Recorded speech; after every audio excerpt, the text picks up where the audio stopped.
Hi, welcome back to Kitchen Garden Therapy. I'm Slava, and this is my snowy garden. Winter decided to come back to Chicago. We had a couple of weeks of nice weather, like summer weather, with 70s and 80s. And now winter is back with frost and snow, and I'm so upset and disappointed. I have planted so many different veggies already. I was ready for a cold snap, but I don't think I was ready for this much snow and such a prolonged period of cold. Anyway, I have started protecting some of my plants with various methods of protection. I have some frost blankets, plastic, and stuff like that. I'll share with you today what have worked and what didn't. So here you can see my herbs and peas. I didn't cover these because they are frost and cold tolerant, like this cilantro over here, dill, parsley. They can tolerate the cold, so I didn't even bother to cover them or bring them indoors. Same as these broad beans, also known as fava beans, and pansies. I didn't cover them at all. These green stalk towers, I have cold season vegetables planted in here like bok choy, spinach, lettuce. They could be uncovered and nothing would happen to them. But since I already had the covers, I ordered these covers made specially for green stalk towers. So that's why I decided to cover them. My carrots and beets started sprouting. Also, these broad beans you can see are growing really nice here. I have some spinach in here that self-seeded itself last year. And what I decided to protect the most was my tomatoes. Yes, I went crazy and planted tomatoes in April. But I had a plan, so this is what I decided to do. First of all, I got these wall of water protection things. This is one of them. A little later, I'll show you the other ones. Basically, the water gets hot during daytime, and then at night, it protects the plant inside.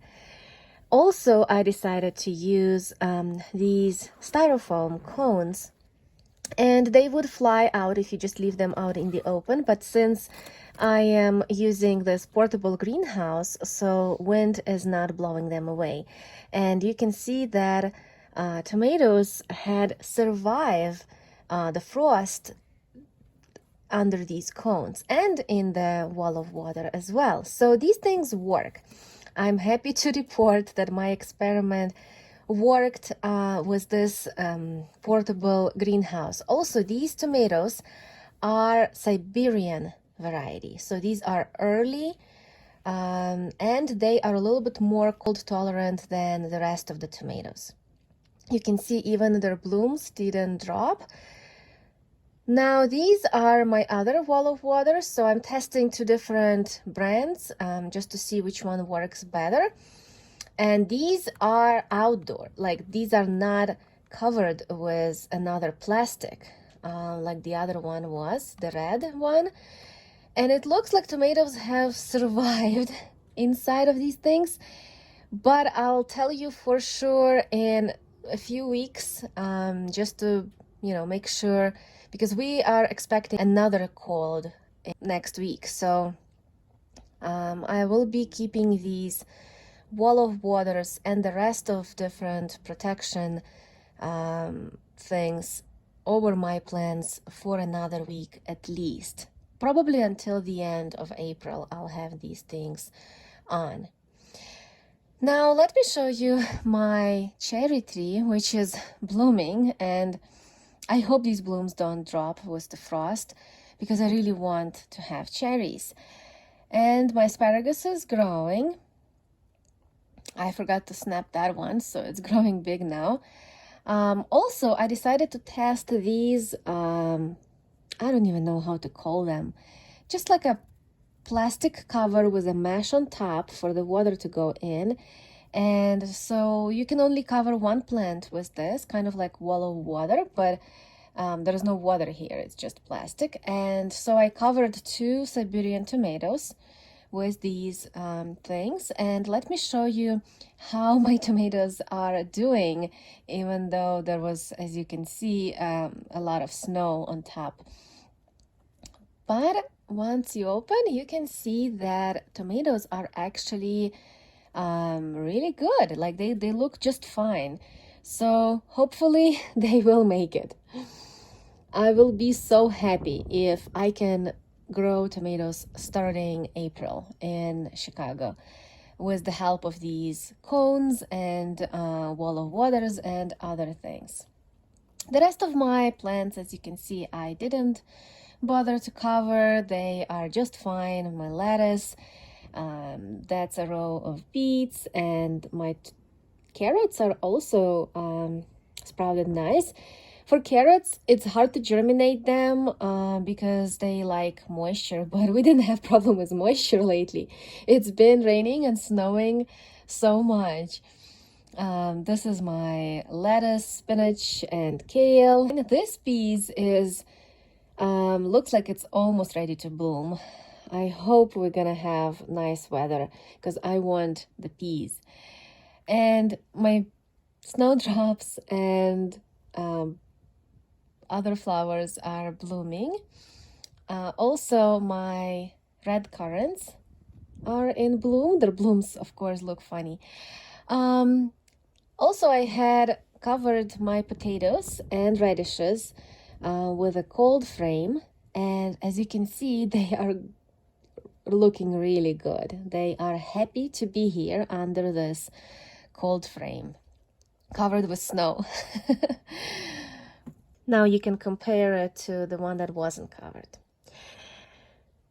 The rest of my garden is full of perennials like this rhubarb and my peach tree and another currant bush. And I'm just hoping that none of these perennials will abort the flower. Now let's take a look at my greenhouse. Let's first see what temperature is in here. Well, it's over 60. So, and outside is like 35 right now. My eggplants, peppers, and some of the tomatoes are doing good in here. None of them dropped the flowers, so that's good. So this big greenhouse, well, big, it's bigger compared to the other ones, is doing fine. But take a look at this small, tiny IKEA greenhouse. The peppers look awful here. I mean, just look at them. They're so down and droopy, and I don't know if they're gonna come back. So that's a reality of gardening in Chicago. You get snow and hail and all kinds of crazy weather. Also, these strawberries, I mean, they're blooming, and look at the snow covering the blooms and leaves and everything. I hope it will not stop them from producing the fruit, because I really want to taste first strawberries in May. Now let's take a look at what didn't work. So these tomatoes I covered with frost blanket, and as you can see, they do not look good. They're in bad shape. I don't know if they're going to bounce back. Compared to the rest of my tomatoes, these are in the worst shape. And probably because they are here out in the open, I covered those over there with the same frost blanket. So it's the same thickness of the frost blanket. It's that white thing you can see over there in the middle. I removed it right now for the day. And you can see these are doing good. They don't look damaged at all, but probably because not only they were covered with frost blanket, they were also underneath these elevated raised beds. So I pushed the grow bags underneath, and they were covered with the frost blanket. So probably that's why these look much better, but that's okay. So I only lost 2 of those tomatoes and 2 of these, and these I didn't lose them to frost. I broke them. I was trying to put wall of waters on top of them, those plastic things filled with water. Well, as I was trying to do it, I broke them. So that's a failure. But those tops that I broke, I stuck them in water. And look, they are rooting already. So not a big deal. I'm just going to plant these tops again, and hopefully those bottoms will grow other branches. So we will see. But anyway, so this is my list of failures and some successes, and hopefully this snow and frost will go away soon and we will have nice weather. And as you can see, I started more seedlings indoors to replace those that I've lost due to the snow and the frost. Thank you so much for watching. I hope you find my videos useful. Please don't forget to like and subscribe if you haven't yet.